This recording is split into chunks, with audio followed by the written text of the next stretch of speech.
All right, so I've got my selfie that we edited in the computer with the inner, what is it called, artificial intelligence, and it's right now taped to big old giant piece of paper right here. So this is the setup that you want, and then here is some carbon paper. Now, when we use the carbon paper, the letters should be facing up. So this, where there's nothing, goes down, and I'm going to put it underneath. So it looks like this. It goes underneath right here. Okay. Now I'm going to try and make sure that I understand that it's up here. So I'm not going to try to trace down where the carbon paper is not, because it won't transfer.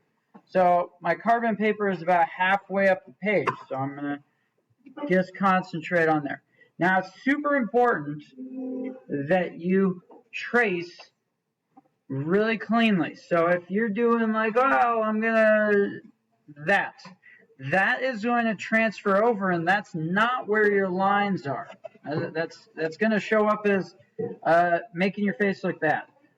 So you want to follow really slowly the outline where there's a change in value.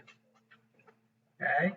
So I'm really taking my time and outlining where the value change is. That means where it's a little lighter. Right here it's a little lighter. So I'm going to put a different boundary over there. So you can see I basically kept this is separate, but it's attached to the darker area. So I'm going to go back in. Again, I'm going super slow.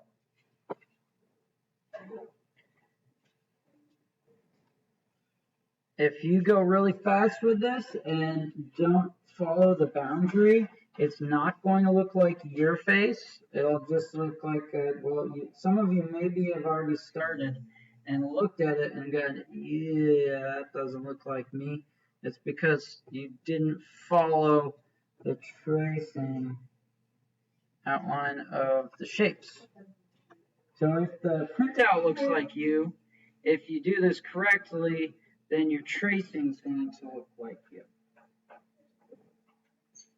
And you're not going to draw what you think is there. So I don't see a circle right here where I know my pupil and iris is. My eyeball, it makes sense to put a circle there, but I can't see a circle there, so I'm not going to draw a circle. Just like if I was going to do the hair, I'm not going to scribble in hair. I'm only doing the outline of what I see. If you don't see it, you don't draw it. And again, check out how slow I'm going with this. You need to go slow or you won't be able to get the details. And when you open it up and look underneath, it's not going to look like you.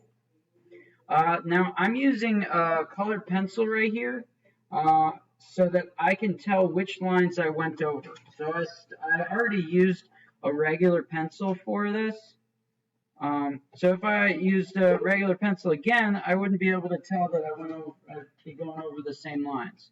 So if you started and messed up and needed a new piece of paper, it is helpful to change colors so you know. So I see a pencil on here, but I know because I'm using a blue pencil that I didn't do that line yet. And because this is taped, I can always move some things, check it out, see what I have going, and then go back and keep working. That's why we put the blue tape on it, so it doesn't shift. And I just keep going. Now, when you get done with, say, the top part, you're going to shift the carbon paper down so that it transfers in a different location. And when you get done, all of your lines should be completely covered. And you don't have to do the background lines, just your face. We're going to do other stuff with the background. We'll do a assignment, so once you're done tracing, you'll take a picture of it and turn it in. Okay.